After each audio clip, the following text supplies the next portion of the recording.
तो हाँ जी, आपका नाम है अंतिमा और ये आपने डिटेल भेजी है। इसके हिसाब से आपकी कुंडली बनी है, कन्या लगन की कुंडली है और राशि भी आपकी है कन्या। और ये कुंडली आपकी यहाँ पे मैंने बना रखी है। आपने देखो जी मुझे दो सवाल लिख के भेजे हैं। एक तो आपने बोला कि आपका विवाह कब होगा, दूसरा आपने बोला है काम काज के बारे में पूछा है, काम काज चेंज करना चाहिए या नहीं। वैसे आपने बोला आपकी अभी सरकारी नौकरी है, लेकिन आपकी जो जॉब लगी है वो घर से दूर है। तो पूरा आपको मैं विस्तार में समझाऊंगा। सबसे पहले तो आप ये समझो कि जो कुंडली होती है इसमें 12 घर होते हैं। 12 घर मैं लिख देता हूँ, वो आप एक बार समझ लो। ये है आपकी कुंडली में पहला घर, ये है दूसरा घर, ये तीसरा घर, ये चौथा, पाँचवा, ये है छठा घर, सातवां, आठवां, नौवां, 10वां, 11वां और ये 12वां घर। अब ये जो 12 घर मैंने लिखे हैं, इन 12 घरों से आपके जीवन के बारे में कुछ ना कुछ पता किया जाएगा। जैसे कि इस पहले घर से हम पता करेंगे आपका जो शरीर है वो कैसा होगा, हेल्थ कैसी होगी, स्वभाव कैसा, रंग रूप कैसा, पर्सनैलिटी कैसी। दूसरा घर आपके धन जोड़ने का है, तीसरा घर छोटे भाई बहनों का, चौथा घर आपकी माता, मकान, वाहन का, पाँचवा घर बच्चों का है, छठा घर है शत्रु, रोग, कर्जे का, सातवां घर आपके पति का है, आठवें घर से आपकी उम्र देखेंगे, नौवें घर से भाग्य देखेंगे, 10वां घर काम काज, 11वां घर आमदनी लाभ और 12वें घर से आपके खर्चे देखे जाएंगे। आपने यहाँ पे देखो जी मेरी दो बातें नोट करनी है। पहली बात, जो मैंने 12 घर लिखे हैं इनको याद कर लो, और दूसरी बात, इन 12 घरों से जो कुछ देखा जाएगा वो याद कर लो। अब आप ये देखो कि आपने कुंडली में क्या देखना है वो घर देख लो। जैसे मान लो आपने अपने बच्चों के बारे में जानना है, बच्चे कैसे होंगे, तो बच्चों का घर कुंडली में है ये 5वां घर। 5वें घर से आपके बच्चे देखेंगे और 5वें घर में एक नंबर लिखा है 10। 10 है मकर राशि, मालक बना इसका शनि। तो आपके बच्चों के लिए हमें शनि ग्रह को देखना पड़ेगा। ऐसे ही अगर आपका कामकाज देखना है तो कुंडली में 10वां घर कामकाज का होता है। तो कामकाज के लिए 10वां घर, और 10वें घर में नंबर लिखा है 3। 3 है मिथुन राशि, मालक है ये बुध। तो कामकाज के लिए बुध को देखना पड़ेगा। तो आपको मेरा कहने का मतलब समझ आ चुका है कि जो भी कुछ देखना है वो घर देखा जाता है और घर का मालक देखा जाता है। अब सवाल ये कि आपकी कुंडली है कैसी। आपकी देखो जी कुंडली में काफ़ी ग्रह वैसे अच्छे हैं, लेकिन एक दो ग्रह मुझे आपका ख़राब भी लगा है। अच्छे ग्रह कौन से हैं? आपका बुध अच्छा है, शुक्र अच्छा है, सूर्य अच्छा है, चंद्रमा अच्छा है, गुरु अच्छा है। खराब ग्रह कौन से हैं? राहु की बात करूं, रले मिले फल देगा, खराब फल भी देगा, अच्छे फल भी देगा। शनि भी आपको रले मिले फल देगा, अच्छे बुरे फल। मंगल भी रले मिले फल देगा। तो हमने क्या देखा, वैसे काफ़ी ग्रह अच्छे हैं, लेकिन कुछ ग्रह ऐसे हैं जो आपको रले मिले मतलब खराब फल भी देंगे, अच्छे फल भी देंगे। अब ये जो 9 ग्रह हैं, इन 9 ग्रहों का जो असर है आपके जीवन के ऊपर हमेशा रहेगा। जो ग्रह अच्छे हैं, जैसे आपका मैंने बोला बुध शुक्र अच्छे हैं बहुत ज़्यादा, ये आपको हमेशा अच्छे फल देंगे, बचपन से लेकर आपके बुढ़ापे तक अच्छे फल देंगे। लेकिन इनका अच्छा फल कई गुना बढ़ जाएगा जब इनकी आपके ऊपर कभी दशा चलेगी, उस समय अच्छे फल कई गुना बढ़ जाएंगे। और ऐसे जो ग्रह खराब होते हैं वो हमेशा खराब फल देते हैं, लेकिन दशा में खराब फल बढ़ जाते हैं। तो सवाल कि अभी आपके ऊपर इन ग्रहों में से दशा है किस ग्रह की और किस ग्रह का ज़्यादा असर है, वो है ये गुरु ग्रह। गुरु की चल रही है आपके ऊपर बड़ी महादशा। कब चली है? अभी चलिए देखो, 16 तारीख 11वां महीना 24 में चली है। पिछले मतलब 4 महीने हो चुके हैं आपके ऊपर गुरु की दशा चली को। कब ख़त्म होगी? 2040 में ख़त्म होगी। काफ़ी लंबी दशा है, अभी तो 4 महीने हुए हैं चली को। तो आपके जीवन के ऊपर अभी इन ग्रहों में से सबसे बड़ा असर आपके जीवन के ऊपर जिस ग्रह का है वो है गुरु ग्रह। उसकी चल रही महादशा, उसका असर आपके ऊपर है ज़्यादा, 80%। एक होती है अंतरदशा, वो किसकी है? वो भी गुरु की चली हुई है। देखो ये भी अभी चली है 4 महीने से और ये 27 में ख़त्म होगी। तो हमने भी क्या देखा कि इन ग्रहों में से आपके ऊपर सबसे बड़ा असर गुरु का है, उसी की चल रही है महादशा, उसी की चल रही है अंतरदशा। तो अभी आपके जीवन में अभी जो कुछ हो रहा है, जो आगे भी जो होगा वो बड़ा कारण गुरु ग्रह होगा। अब गुरु को अभी हम देखेंगे कि ये अच्छा है या बुरा है। अगर तो अच्छा है गुरु आपका, फिर तो आपको देगा अच्छे फल। अगर बुरा निकला बुरे फल देगा। तो अगर आप मेरे से पूछें कि भाई मेरा गुरु अच्छा है या बुरा है, मैं आपको बोलूँगा आपका जो गुरु है बहुत बड़े लेवल पे अच्छा है, तो ये आपको अच्छे फल देगा। मतलब आपका समझ लो अच्छा समय भी शुरू हो चुका है। और आपने चाहे देखना, आप देख भी लेना चाहे कि पिछले 4 महीने से जब से ये दशा आई है आपकी लाइफ में काफ़ी चेंज आया होगा। काफ़ी आपकी जो दिक्कतें पहले थी वो दूर हो चुकी होंगी। नोट कर लो चाहे कि पिछले 4 महीने सच में आपकी लाइफ में चेंज आ चुका होगा, आपकी धार्मिक कामों में रुचि बढ़ चुकी होगी, आपकी समझ बड़ी होगी, सोच बड़ी होगी लाइफ में, क्योंकि जब बड़ी दशा चेंज होती है लाइफ में बड़े लेवल पे चेंज आता है। अब इस वाले इससे पहले आपके ऊपर दशा है किस ग्रह की थी? वो थी राहु की दशा। उसने दिक्कतें जरूर दी होंगी आपको, धन के घर में बैठा धन की हानि होना, लेकिन अभी जो गुरु है ये तो अच्छे फल देगा। बाकी विस्तार में जानते हैं। गुरु देखो जी बैठा है तीसरे घर में। पहले समझिए जो सातवां घर है, आपका सवाल था पति को लेकर। अगर आपका पति देखना है सातवां घर देखा जाएगा। सातवां घर पति का होता है, पति पत्नी का। अगर लड़की है तो पति है, लड़का है तो पत्नी का होगा। तो सातवां घर है आपके पति का घर। पति कैसा होगा, पति का सुख है या नहीं, ये सातवां घर हमें देखना पड़ेगा। और आपको मैंने एक फार्मूला भी बोला था, घर का मालक देखो। तो सातवें घर में क्या लिखा है? 12 लिखा है। 12 है मीन राशि, इसका मालक है गुरु। तो गुरु को देख के हमें पता चलेगा आपके पति के बारे में कि गुरु अच्छा है या बुरा है। और गुरु के अलावा पति के घर में आके कौन बैठा है? शनि बैठा है। भाई शनि को भी देखना पड़ेगा। और साथ में घर के ऊपर दृष्टि चंद्रमा और मंगल की है, इन दोनों को भी देखना पड़ेगा। मतलब 4 ग्रह कम से कम मुझे देखने पड़ेंगे आपके पति का सुख देखने के लिए। तो पहले मैं आपके साथ में घर के मालक, पति घर के मालक गुरु की बात करूँगा। तो गुरु देखो जी आपका बैठा है तीसरे घर में।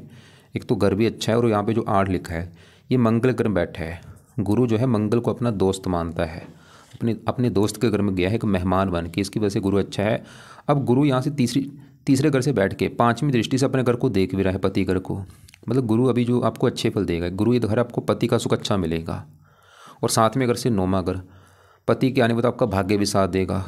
और गुरु एक और घर का मालक इस चौथे घर का, क्योंकि चौथे घर में देखो जो 9 लिखा है, ये है 9 धनु राशि होती है, इसका भी मालक गुरु होता है। अब चौथा घर है आपकी माता, मकान, वाहन, ज़मीन, जायदाद, नौकर चाकर, इन चीज़ों का जो डिपार्टमेंट है वो है चौथे घर का माल गुरु के पास। और गुरु क्यों अच्छा है? अभी गुरु की दशा भी चली है, तो अभी गुरु की दशा में क्या होगा? आपको माता का सुख अच्छा मिलेगा, मकान का सुख मिलेगा, वाहन का सुख मिलेगा, ज़मीन, जायदाद, नौकर चाकर ये सुख मिलेंगे, घरेलू सुख मिलेगा, घर का माहौल अच्छा होगा। और गुरु तीसरे घर में बैठा आपको मेहनती, साहसी, पराक्रमी बना देगा। अगर कोई छोटा भाई बहन होगा उसके लिए अच्छा है। और गुरु की 3 दृष्टियाँ 5वीं अपने घर के ऊपर पड़ रही है पति। अभी गुरु की दशा में आपको पति का सुख मिल जाएगा। अगर आपका सवाल है कि विवाह कब होगा, अभी पूरे योग आपकी गुरु की दशा में विवाह होने के। और 7वीं 9वें घर के ऊपर गुरु आपको भाग्यशाली भी बनाएगा, आपका भाग्य भी साथ देना शुरू हो जाएगा, आपको धार्मिक बना देगा, धार्मिक काम में आपकी रुचि बढ़ जाएगी। 9वीं दृष्टि पड़ेगी 11वें घर के ऊपर, यहाँ पे उच्च राशि है, आमदनी का घर। आपकी इनकम बढ़नी शुरू हो जाएगी, आपके कामों में लाभ मिलना शुरू हो जाएगा, आपकी इच्छाएँ पूरी होनी शुरू हो जाएंगी। और आपने जैसे मुझे बोला था नौकरी चेंज करने का विचार है, क्योंकि देखो जी गुरु की दशा जब अभी, क्योंकि दशा जब चेंज होती है हमारा बड़े लाइफ में बड़े लेवल पे चेंज आता है। तो आप अगर मैं बोलूँगा अगर काम धंधा करना चाहती हैं आप गुरु के जुड़े काम कर लो, फ़ायदा बहुत ज़्यादा होगा आपको। बिल्कुल आप अगर आपका विचार है कि मैं भाई कोई चेंज करनी चाहती नौकरी, तो आप कर सकती हैं, क्योंकि अभी समय अच्छा है, गुरु की दशा है। तो गुरु इसके अलावा और भी आपको हज़ारों अच्छे फल देगा, ये धन देगा, सब कुछ देगा आपको। फिर बोलूँगा चाहे देख लेना 4 महीने से जब से दशा आई होगी आपकी हज़ारों आपकी जो दिक्कतें पहली थी वो दूर हो चुकी होंगी। लेकिन फिर भी आपको मैं गुरु के कुछ उपाय बोलूँगा करने के लिए, ताकि ये दशा आपकी और अच्छी जाए। क्योंकि तो गुरु के उपाय क्या हैं जो आप करेंगी? तो पहला उपाय है आप गुरु का मंत्र किया करो। इसका जो मंत्र है वो है ओम ब्रह्म बृहस्पति नमः, ओम ब्रह्म बृहस्पति नमः। रोजाना करना है, चाहे 1 माला कर लो, 2 माला, 3 माला, वो आपकी मर्जी है। करना है सुबह के टाइम, और गुरुवार को शुरू कर लेना, रोजाना किया करो। दूसरा उपाय है गुरु के 2 पाठ हैं, जिसे एक तो है बृहस्पति कवच का पाठ, दूसरा एक है बृहस्पति स्रोत का पाठ। ये 2 पाठ हैं, तो ये दोनों पाठ भी आपने पढ़ने हैं। 2-2 मिनट के पाठ हैं, जहाँ इनको ऑडियो लगा के सुन लिया करो।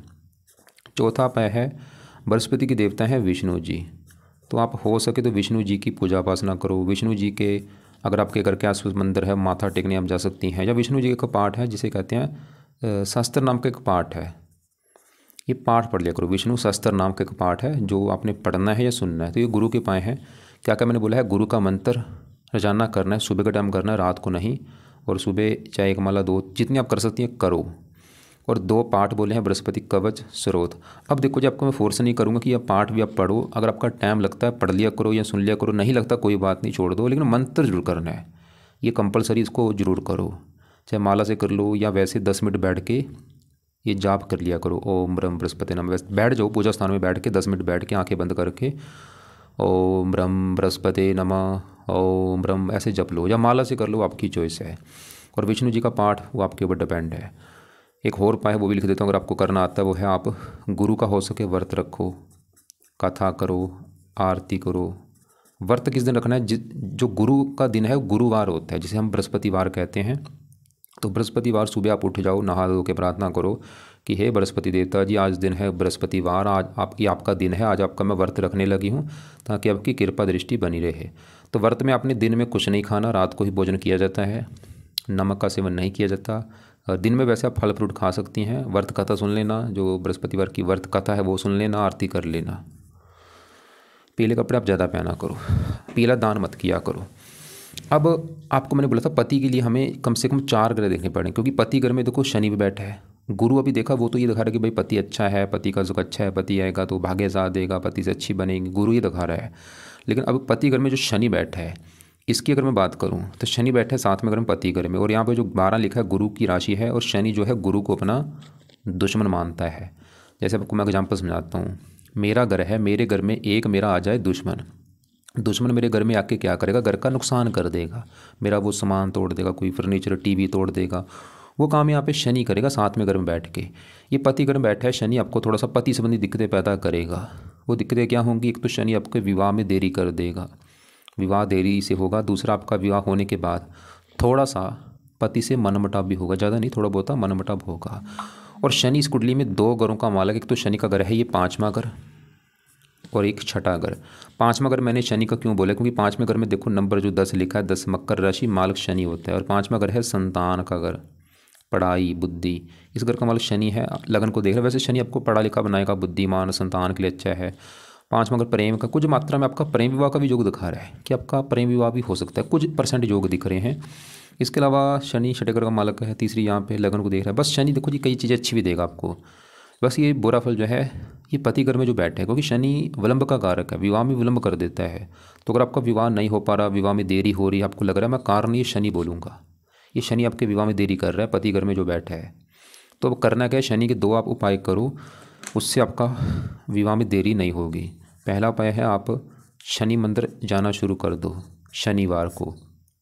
दूसरा है आप शनि चालीसा का पाठ पढ़ा करो, और शनि चालीसा का पाठ आपने पढ़ना है रात के समय, या इसको सुन लिया करो ओडी लगा के, या पढ़ना है। मंदिर जाओ शनिवार को, या आप आगे पीछे भी जा सकती हैं अगर आपके घर के आसपास शनि मंदिर है, और वहाँ पे जाके प्रार्थना करो कि हे शनि देवता जी, आपके मैं मंदिर इसलिए आई हूँ क्योंकि आप मेरी कुंडली में विवाह के घर में बैठे हैं और मेरा अभी तक विवाह नहीं हो रहा, मैं चाहती हूँ मेरा विवाह हो जाए, इसलिए प्लीज़ अपना कृपा दृष्टि बना के रखो। ये प्रार्थना करो, और शनि चालीसा का पाठ पढ़ना है या सुनना है रात के समय। तो ये उपाय कर लो जब तक आपका विवाह नहीं हो जाए, तो उसके बाद चाहिए छोड़ देना उपाय। क्योंकि अभी पति के लिए देखो जी 4 ग्रह देखने हैं हमने। पति घर का मालक गुरु देखा, बहुत अच्छा है। शनि देखा, वो थोड़ा सा गड़बड़ कर रहा है। और शुक्र जो विवाह का कारक होता है, शुक्र विवाह का भी कारक है, 7वें घर का कारक है। और शुक्र आपका है बहुत अच्छा, क्योंकि 9वें घर में बैठा, अपने घर में बैठा है। इसके अभी मैं बाद में करता हूँ, मतलब शुक्र आपका अच्छा है। ये दिखा रहा है भाग्य घर में बैठा है कि आपका विवाह होगा, आपका भाग्य साथ देगा। शुक्र भी दिखा रहा है विवाह के बाद भाग्य साथ देगा। अब 7वें घर की दृष्टि है चंद्रमा की, वो भी इस घर का अच्छा कर रहा है कि पति आएगा तो इनकम बढ़ेगी, लाभ होंगी, इच्छाएँ पूरी होंगी। लेकिन 7वें घर के ऊपर जो मंगल की दृष्टि पड़ रही है, मंगल आपका 12वें घर में बैठा है और 8वीं दृष्टि से 7वें घर को देख रहा है, पति घर को। मंगल भी आपको 2 दिक्कतें देगा पति के मामले में, क्योंकि जब भी मंगल 7वें घर को देखता है और ये 12वें घर में बैठा है, ये कुंडली में बना है आपकी मंगल दोष। अब मंगल दोष की वजह से 2 दिक्कतें होंगी। एक तो आपके विवाह में देरी होगी, विवाह देरी से होगा, और दूसरा विवाह होने के बाद थोड़ा सा पति से मनमुटाव होगा। तो आपकी अगर विवाह में दिक्कत आ रही है, विवाह में देखो जी देरी होने के 2 कारण हैं, पति घर में शनि का बैठना और पति के घर को मंगल का दृष्टि देना, मंगल दोष बना है। तो शनि के उपाय मैंने 2 अब आपको उपाय बता दिए हैं। अब सवाल कि मंगल जो दोष है वो कैसे ख़त्म किया जाए ताकि विवाह में देरी ना हो और पति से अच्छी बने, कोई दिक्कत ना आए। तो आपने मंगल के लिए जो उपाय करना है, मंगल के लिए फ़िलहाल कई उपाय, लेकिन मैं फ़िलहाल चलो ज़्यादा उपाय नहीं बोलूँगा, एक उपाय ज़रूर करो, वो है आप मंगल के जो देवता हैं वो है हनुमान जी। तो आप हनुमान जी की जितना हो सकता है पूजा उपासना करो, क्योंकि हनुमान जी से आपके खोर भी गहरे अच्छे हो जाएंगे। जैसे एक तो ये मंगल तो अच्छा होगा ही, मंगल दोष जो बना है वो ख़त्म हो जाएगा। ये शनि को भी अच्छा करता है, राहु को भी अच्छा करता है। तो अब हनुमान जी के लिए करना क्या है, सवाल ये है। हो सके तो रोजाना हनुमान जी का मंदिर जाना शुरू कर दो, और हनुमान जी के जो पाठ है वो पढ़ना शुरू कर दो, और रोजाना पाठ पढ़ा करो, और पाठ को चेंज करा करो। जैसे आज आपने हनुमान चालीसा पढ़ा है, कल संकट मोचन पढ़ लो, कभी बजरंग बन पढ़ लिया, कभी अंगारक स्रोत पढ़ लिया, ऐसे पाठ पढ़ा करो। ये फिलहाल उपाय कर लो, इससे आपका मंगल दोष खत्म हो जाएगा। तो हमने अब सवाल आपका ये भी होगा कि भाई मेरा विवाह कब होगा। मैंने बोला गुरु के भी दशा चल रहे हैं, आपका अभी पूरे योग है विवाह होने के। बाकी साथ में ये जो उपाय कर लो मंगल और शनि वाले, इससे आपका जो इनकी वजह से जो थोड़ी बहुत दिक्कतें हैं वो भी ख़त्म हो जाएंगी आपकी। अब आपके आगे बढ़ते हैं, इन 3 ग्रहों को विस्तार में जानते हैं, सूर्य, बुध और शुक्र को। ये है 9वां घर। 9वें घर से देखा जाता है भाग्य है, आप कितनी भाग्यशाली होंगी, भाग्य साथ देगा या नहीं, इस 9वें घर को देखा जाएगा। और आपको मैंने जैसे बोला था घर का हमें मालक देखना होता है, तो 9वें घर में नंबर जो लिखा है 2 है वृष राशि, मालक शुक्र देखना पड़ेगा कि शुक्र कहाँ बैठा है। अब शुक्र कहाँ बैठा है, इसी घर में बैठा है। तो शुक्र आपका है बड़े लेवल पे अच्छा, क्योंकि वो 9वां घर उसी का घर है, अपने घर में बैठा है। आपको मैं फिर एग्जाम्पल समझाता हूँ। मान लो मेरा घर है, मैं अपने घर में अगर बैठा हूँ तो क्या करूँगा, अपने घर का अच्छा करूँगा, अपने घर की रक्षा करूँगा, देखभाल करूँगा, वो काम यहाँ पे शुक्र करेगा। भाग्य घर में अपने घर में बैठा है, शुक्र आपको भाग्यशाली बनाएगा। और शुक्र एक और घर का मालक है, इस घर का दूसरे घर का। और दूसरा घर कुंडली में धन का घर है। धन के लिए आप खासकर दूसरा घर धन जोड़ने का होता है। और दूसरे घर, क्योंकि फार्मूला है घर का मालक, देखो दूसरे घर में 7 लिखा है, इसका भी मालक शुक्र, तो धन का मालक शुक्र भाग्य घर में बैठे हैं। धन भाग्यवंश आपको लाइफ में धन मिलेगा, आपकी भाग्य की बदौलत धन मिलता रहेगा आपको। तो शुक्र आपको भाग्यशाली बनाएगा, आपको धनी बनाएगा। विवाह का कारक है, विवाह होने के बाद भी आपका भाग्य साथ देगा और भी अच्छे फल देगा। इसकी दशा बहुत अच्छी जाएगी, आपकी दशा भी देखनी बहुत ज़रूरी होती है। दशा में इसका असर बढ़ जाएगा। और ये वैसे 3 डिग्री का बैठ है, इसका बल बढ़ाओ। 3 को जितना पावर देंगे, इसकी मतलब 3 को हमने 15 करना है, इसकी पावर को बढ़ाना है। पावर बढ़ने से क्या होगा, इसके अच्छे फल कई गुना बढ़ जाएंगे। तो पावर बढ़ाने का सबसे बेस्ट उपाय है, आप इसका रत्न जो है वो धारण कर लो। इसका रत्न देखो जी, जहाँ तो आप ओपल कर लो, या जरकन कर लो, या वाइट टोपाज कर लो, या डायमंड कर लो। इनमें से कोई एक रत्न कर लो। डायमंड तो होता है गोल्ड में धारण। अगर आप ओपल या जरकन या वाइट, इनमें से कोई एक रत्न दान करेंगे, उसको आपने करना है चांदी में जड़वा के धारण। और ये आपके वेट के बराबर होगा। अगर आपका वेट है 60 किलो तो 6.25 रत्ती का ले लो, 70 है 7.25 रत्ती का ले लो। लेने के बाद चांदी में जुड़वा के शुक्ल पक्ष के पहले शुक्रवार को धारण करना है, सुबह का टाइम, सुबह 7:15 बजे या 8:15 बजे। और धारण करने से पहले कच्चे दूध में या गंगा जल में धो के धारण कर लेना। जब भी बजट होगा, मैं आपको ये नहीं बोलूँगा कि आज ही कर लो, जब भी कभी बजट होगा कर लेना धारण आप। तो हमने आपका शुक्र देखा बड़े लेवल पे अच्छा है, जो कि अपने घर में बैठा। अब साथ में जो बुध है वो भी बहुत अच्छा है, क्योंकि बुध भी यहाँ पे बैठा है 9वें घर में, एक तो घर अच्छा है और ये शुक्र घर में आके बैठा है, शुक्र को अपना दोस्त मानता है और बुध शुक्र के साथ बैठा भी है। और यहाँ पे एक योग बना है बुध शुक्र की वजह से, जिसे कहते हैं लक्ष्मी नारायण राजयोग। मतलब आपको ये काफ़ी पैसे वाला बनाएगा। और बुध इस कुंडली के 2 घरों का मालक है। एक तो बुध का घर है ये 10वां घर, और 10वां घर काम काज का है, पिता, सरकार, मान प्रतिष्ठा। 10वें घर में 3 लिखा है, मालक बुध। बुध आपको काम काज का सुख अच्छा देगा, पिता का सुख अच्छा, सरकार का सुख अच्छा, मान प्रतिष्ठा अच्छी। और बुध आपके पहले घर का भी मालक है, जहाँ पे 6 लिखा है, कन्या राशि मालक बुध। पहला घर आपका है शरीर, हेल्थ, स्वभाव, शरीर भाग्य घर में। बुध भी आपको भाग्यशाली बनाएगा, शरीर अच्छा, हेल्थ, स्वभाव, रंग रूप अच्छा, आपको बुद्धिमान बनाएगा, समझदार, गुणी, हजारों अच्छे फल। बुध की दशा भी बहुत अच्छी जाएगी, लेकिन बुध भी आपका अस्त बैठा है, मतलब इसके अच्छे फल कम हो रहे हैं। बुध का भी आप 1-2 उपाय करो। पहला उपाय है, आप बुध का भी पन्ना रत्न धारण कर लेना, जो कि आपने लेफ्ट हैंड की इस छोटी उंगली में धारण करना है। आपने देखो जी 2 रत्न दान करने हैं, एक तो बुध का पन्ना, दूसरा शुक्र का रत्न। तो पन्ना रत्न आपने वो भी अपने वजन के बराबर लेना। अगर आपका वेट 50 किलो है तो 5.25 रत्ती का ले लो, 60 है 6.25 रत्ती का ले लो। लेने के बाद चांदी में जड़वा के शुक्ल पक्ष के पहले बुधवार को सुबह के टाइम धारण कर लेना, सुबह 7:15 या 8:15 बजे। धारण करने से पहले कच्चे दूध में या गंगा जल में धो के धारण कर लेना। और हरे कपड़े ज़्यादा पहना करो। वैसे इसका मंत्र भी आप जप कर सकती हैं बुध का, वो भी अगर आपका टाइम लगता है आप कर लिया करो। मंत्र इसका 1 माला चाहे मंत्र है ओम बूम बुद्धाय नमः, 1 माला ये भी कर लो। चाहे इसको बाद में शुरू कर देना 1-2 महीने के बाद, कोई बात नहीं। फायदा क्या होगा बुध का मंत्र करने से, देखो जी आपका काम काज और अच्छा चलेगा, हेल्थ अच्छी रहेगी, भाग्य जरा साथ देगा। ना भी करेंगे कोई बात नहीं, काम चल जाएगा। लेकिन गुरु के जो उपाय हैं वो जरूर करने आपने। अब इसी घर में सूर्य बैठा है, सूर्य वैसे 12वें घर का स्वामी, रले मिले फल देगा। तो अब आपके बढ़ते हैं आगे। देखो जी आपके हमें अभी गुरु देखा, शनि देखा, ये 3 ग्रह ये देख चुके हैं। और अब आपके दूसरे घर में जो राहु बैठे इसकी मैं बात करता हूँ। और राहु की आपकी पीछे अभी दशा खत्म हुई है, 18 साल से जो दशा चल रही थी पिछले, वो राहु की दशा थी। 18 साल से जो दशा चल रही थी पिछले, वो राहु की दशा थी। 18 साल से जो दशा चल रही थी पिछले, वो राहु की दशा थी। 18 साल से जो दशा चल रही थी पिछले, वो राहु की दशा थी। और दूसरा अगर देखो जी, धन का होता है, परिवार का होता है, वाणी का होता है, और फार्मूला है घर का मालिक। देखो दूसरे घर में 7 लिखा है, मालिक शुक्र, जो कि बहुत अच्छा है। वो ये दिखा रहा है कि आप काफ़ी धनी होंगे, परिवार का सुख अच्छा, वाणी अच्छी। लेकिन दूसरे घर में राहु को भी देखना पड़ेगा। अब राहु जो है धन के घर में बैठा है। राहु क्या करेगा, आपका जो धन है वो खर्च कराएगा। खासकर राहु की दशा में ये दिक्कतें आपको आई होंगी। धन बहुत ज़्यादा खर्च होता है, धन जोड़ने में दिक्कतें आती हैं। धन लाइफ में आता जरूर है, लेकिन धन खर्च होता जाता है।